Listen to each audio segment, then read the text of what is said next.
ఒకటండి, ఆర్టికల్ 83(2) ప్రకారంగా పార్లమెంట్ యొక్క అంటే కాల పరిమితి 5 సంవత్సరాలు. హలో, వినపడుతుంది చంద్రకుమార్ గారు, వినపడుతుంది. ఇప్పుడు ఇందులో ఏంటంటే ఆర్టికల్ 94 ప్రకారంగా ఒక సభ్యుడు తన పదవికి రాజీనామా చేయొచ్చు, లేదా ఒక ఆయన ఎంపీకి ఎమ్మెల్యేకు ఎలక్ట్ అయితే మళ్ళీ ఎంపీ పదవికి రాజీనామా చేయొచ్చు, లేకపోతే ఎమ్మెల్యే పదవికి రాజీనామా చేయొచ్చు. తర్వాత ఏతుందో లేదా అతన్ని అంటే సభ్యత్వం నుంచి తొలగించేటువంటి అవకాశం కూడా ఉంటుంది. ఆయన ఇన్సాల్వెంట్ అయినా కూడా, లేదా భారత పౌరుడు కాడు అని చెప్పేసి రుజువైనా కూడా, లేదా ప్రభుత్వంలో ఏదైనా అంటే profit of job, office of profit కనుక ఆయన హోల్డ్ చేసినట్లయితే అతన్ని కూడా తీసేసే అధికారం ఇవాళ పార్లమెంటుకు ఉంటుంది, అసెంబ్లీకి ఉంటుంది. అలాంటప్పుడు సభ్యులు ఎన్నికైన తర్వాత కూడా కంటిన్యూగా 5 years వరకు కొనసాగేటువంటి అవకాశం అనేది లేదు రాజ్యాంగం ప్రకారంగా. అలాంటప్పుడు సభ్యుడు రాజీనామా చేసినా లేదా ఏదన్నా డిస్క్వాలిఫికేషన్ కు గురైనా కూడా మళ్ళీ ఆ ప్రాంతంలో ఎలక్షన్స్ జరిగేటువంటి అవకాశం ఉంటుంది. అదిగాక ఇంకోటి ఏంటంటే, ఒక పార్టీ నుంచి ఎన్నికైనటువంటి వ్యక్తి ఆ పార్టీ ఆదేశాలకు వ్యతిరేకంగా ఓటు వేసినా కూడా, లేదా ఏదైతుందో ఆయన తన పదవికి రాజీనామా చేసినా, లేదా ఏతుందో ఆయన అంటే పార్లమెంట్ లో అసెంబ్లీలో ఓటింగ్ జరిగినప్పుడు పార్టీ ఆదేశానికి భిన్నంగా అంటే వ్యతిరేకంగా ఓటేసినప్పుడు కూడా అతన్ని ఆ పదవి నుంచి తొలగించే అవకాశం ఉంటుంది.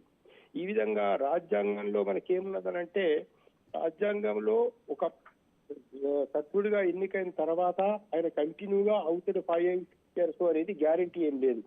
తర్వాత అన్నిటికంటే మనకు చాలా అంటే కేంద్ర ప్రభుత్వం దగ్గర ఉన్నటువంటి ఒక విస్తృతమైన అధికారాలు ఏమున్నాయంటే, ఈ పార్లమెంటును రద్దు చేయొచ్చు, అదేవిధంగా ఏతుందో శాసనసభను కూడా వాళ్ళు రద్దు చేయొచ్చు, రాష్ట్రపతి పరిపాలన పెట్టవచ్చు.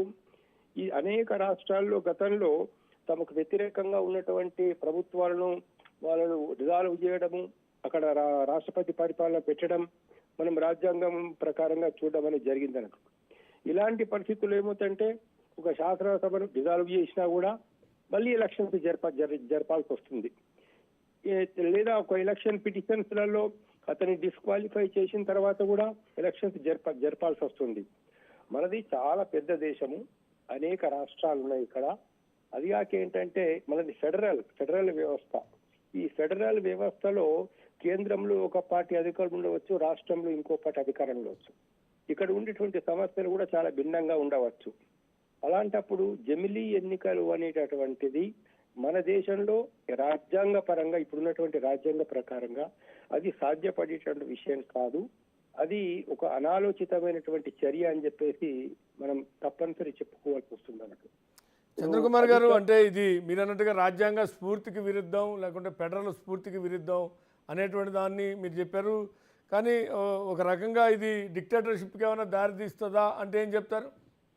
ఇప్పుడు అన్ని దారులు అటే కనబడుతున్నాయి, డిక్టేటర్షిప్ కు దారి తీసేటటువంటి విధంగానే కనబడుతున్నాయి. ఎందుకు కనబడుతున్నాయి అంటే, ఒకదాని తర్వాత ఒకటి రాజ్యాంగ వ్యవస్థలన్నింటిని కూడా తమ గుప్పిట్లోకి తెచ్చుకుంటున్నారు.